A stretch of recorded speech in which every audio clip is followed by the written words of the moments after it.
Hello everyone.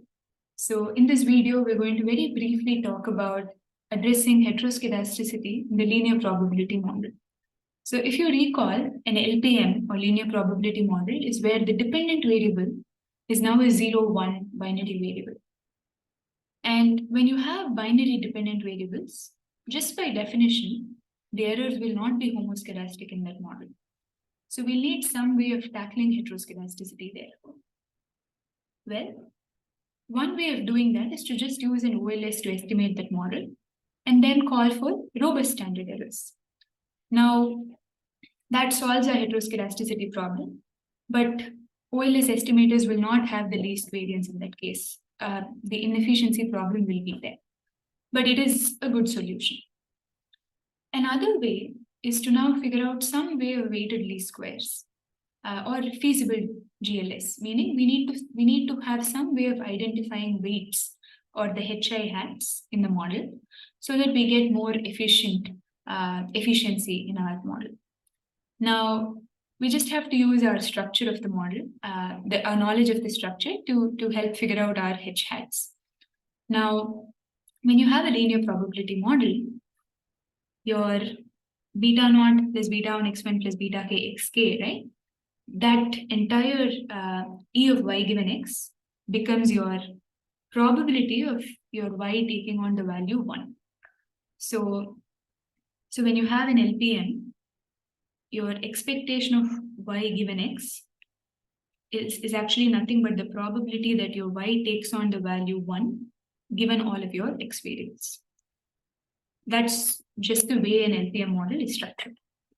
Now, because your y variable is a 0 or 1 variable, we can just use our knowledge of that to come up with an expression for the variance of y. Because y is just a 0 or 1, the variance of y is now given by p of x multiplied by 1 minus p of x. The exact form of heteroscedasticity is actually known in your LPM model. Your y is 0, 1, it's a Bernoulli type variable.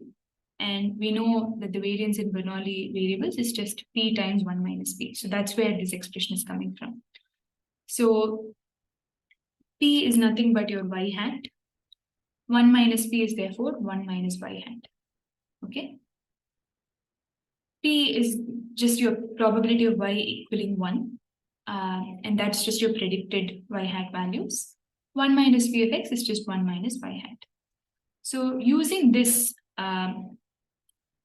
substitution, we can actually come up with an exact form of heteroscedasticity.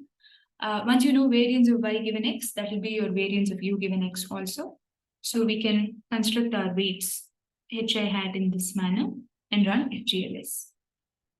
Now the catch is that when you have linear probability models, sometimes the predicted y hat values may be actually lesser than 0 or greater than 1. So in that case, if you have y hat which is lesser than 0 or greater than 1, then the weights h hats are no longer positive. If they're not positive, then FGLS is not feasible. But we can still get workarounds there. Many times this predicted values of f hat outside the 0 1 range, they're quite rare. So if you do find in such cases, if you do have values that are lesser than 0, you can replace those y hat values with 0.01. If you have values of y hat greater than 1, you can replace them with 0.99. That way they still stay within that 0-1 range. And then you can run your FGLS. You could or just run OLS with robust standard errors. So that's how it's done in practice. So first step is to get your y hat values. Then check if they are all within the 0-1 interval. If they are not, then make adjustments such that all the predicted values come into the 0-1 interval. Then you just construct the estimated variance, the h hat, by multiplying y hat with 1 minus y hat.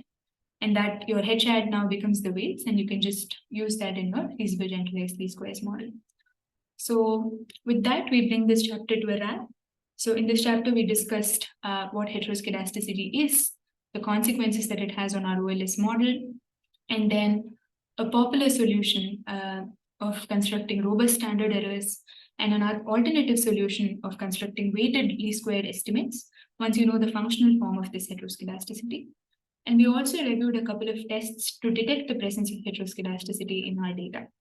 So with that, we bring this chapter to a close. I hope you have learned something useful. Thanks and good luck.